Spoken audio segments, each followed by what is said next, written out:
കേരളത്തിൻ്റെ മനസാക്ഷി ആകെ ഞെട്ടിച്ച ഒരു നാടിനെ ആകെ കണ്ണീരിലാഴ്ത്തിയ വളരെ വലിയൊരു ദുരന്തം തന്നെയായിരുന്നു. 4 കുഞ്ഞുങ്ങളാണ് ഒരുപോലെ ഒരു നാടിന് നഷ്ടമായത്. ഇന്ന് രാവിലെ സാധാരണ എല്ലാ കുട്ടികളെയും പോലെ എഴുന്നേറ്റ് പരീക്ഷയ്ക്ക് പോകേണ്ട മക്കളായിരുന്നു.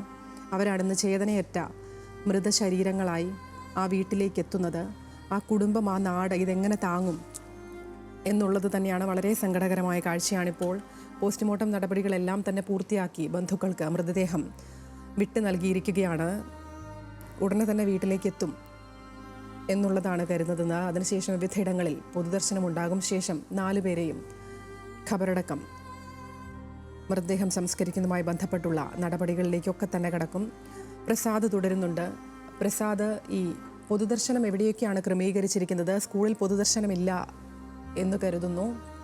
അപ്പം പരീക്ഷയും, ഇവർ പഠിച്ച സ്കൂളിലെ പരീക്ഷയും മാറ്റിവെച്ചു എന്നൊക്കെയാണ് മനസ്സിലാക്കുന്നത്.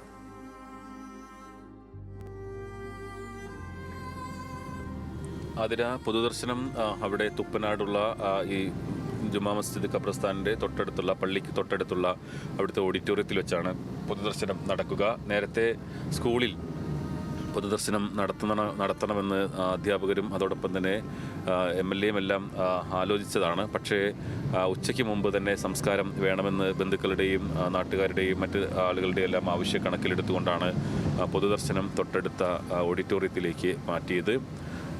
അത് 10 മണി വരെയാണ് പൊതുദർശനം ഉണ്ടാവുക. 11 മണിയോടുകൂടി തന്നെ സംസ്കാരം പൂർത്തിയാക്കാനുള്ള ക്രമീകരണങ്ങളാണ് ഇപ്പോൾ ഒരുക്കിയിട്ടുള്ളത്. ഇപ്പോൾ ഈ 4 കുഞ്ഞുങ്ങളുടെയും ഭൗതികദേഹം മുട്ടിക്കളങ്ങര കഴിഞ്ഞിരിക്കുന്നു. ഇനിയൊരു 20 മിനിറ്റ് സമയം വേണ്ടിവരും അവരുടെ വീട്ടിലേക്ക് എത്താൻ. ഈ സ്കൂളിൽ ഇവരെല്ലാം തന്നെ വിവിധ ഡിവിഷനിലായിരുന്നെങ്കിലും 8ാം ക്ലാസ്സിലാണ് 4 പേരും പഠിക്കുന്നത്. കുട്ടികളെ സംബന്ധിച്ചിടത്തോളം അത്രയേറെ ആത്മബന്ധം ഈ കുട്ടികൾക്ക് ഉണ്ടായിരുന്നു എന്നുള്ളതാണ് ഏറ്റവും എടുത്തു പറയേണ്ടത്. കുട്ടിക്കാലം തൊട്ടേ അവരെല്ലാം ഒരുമിച്ച് കളിച്ച് വളർന്ന കുട്ടികളാണ്. മദ്രസയിൽ പഠിക്കുന്ന കാലം തൊട്ട് തന്നെ ഒരേ മദ്രസയിൽ പഠിച്ച് ഒരേ സ്കൂളുകളിൽ പഠിച്ച് വളർന്ന കുട്ടികളാണ് അവസാനം ഒരുമിച്ച് യാത്രയായിട്ടുള്ളത്. അവർക്ക് അന്ത്യയാത്രാ മൊഴി നൽകാൻ ആ നാട് മുഴുവൻ കാത്തിരിക്കുന്നു, വേദനയോടുകൂടി കാത്തിരിക്കുന്നു, നിറകണ്ണുകളോടെ കാത്തിരിക്കുന്ന കാഴ്ചയാണ് നമുക്ക് കാണാൻ കഴിയുന്നത്. ഇന്നലെ അപകടമുണ്ടായി മൃതദേഹങ്ങളെല്ലാം തന്നെ ജില്ലാ ആശുപത്രിയിലേക്ക് മാറ്റിയതിന് ശേഷം രാത്രി തന്നെ പോസ്റ്റ്മോർട്ടം നടപടികൾ പൂർത്തിയാക്കാൻ തീരുമാനിക്കുകയായിരുന്നു.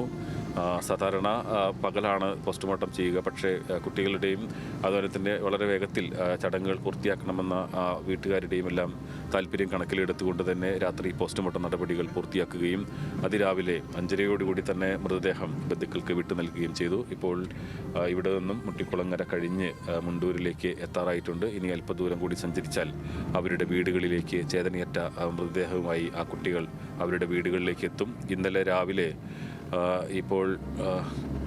രാവിലെയാണ് അവരെല്ലാം തന്നെ സ്കൂളുകളിലേക്ക് പരീക്ഷയ്ക്കായി പോയ കുട്ടികളാണ്. പരീക്ഷ കഴിഞ്ഞ് മടങ്ങുമ്പോൾ ഇതിലേറ്റവും ദുഃഖകരമായ ഒരു കാര്യം എന്ന് പറയുന്നത് അതിൽ ഇർഫാനയുടെ മരണം, അതിൻ്റെ അമ്മ അത് നേരിട്ട് കാണേണ്ടി വന്നു എന്നുള്ള ദുഃഖകരമായ ഒരു കാര്യം കൂടിയുണ്ടായിരുന്നു. അവരുടെ അമ്മ, ഇർഫാനയുടെ അമ്മ, ഡോക്ടറെ കാണിക്കുന്നതിന് വേണ്ടി പയ്യനാട് അവിടേക്ക് വന്നതായിരുന്നു. ആ കാഴ്ച നിൽക്കുന്ന സമയത്താണ് ഈ ലോറി അപകടം ഉണ്ടാകുന്നത്. ഉടൻ തന്നെ ഈ കുട്ടികളെല്ലാം തന്നെ അതിനകത്ത് പെടുന്ന ഒരു കാഴ്ച, സ്വന്തം കൺമുന്നിൽ നിന്നും കുഞ്ഞ് അപകടത്തിൽപ്പെടുന്ന ആ കാഴ്ച ആ അമ്മയ്ക്ക് കാണേണ്ടി വന്നു.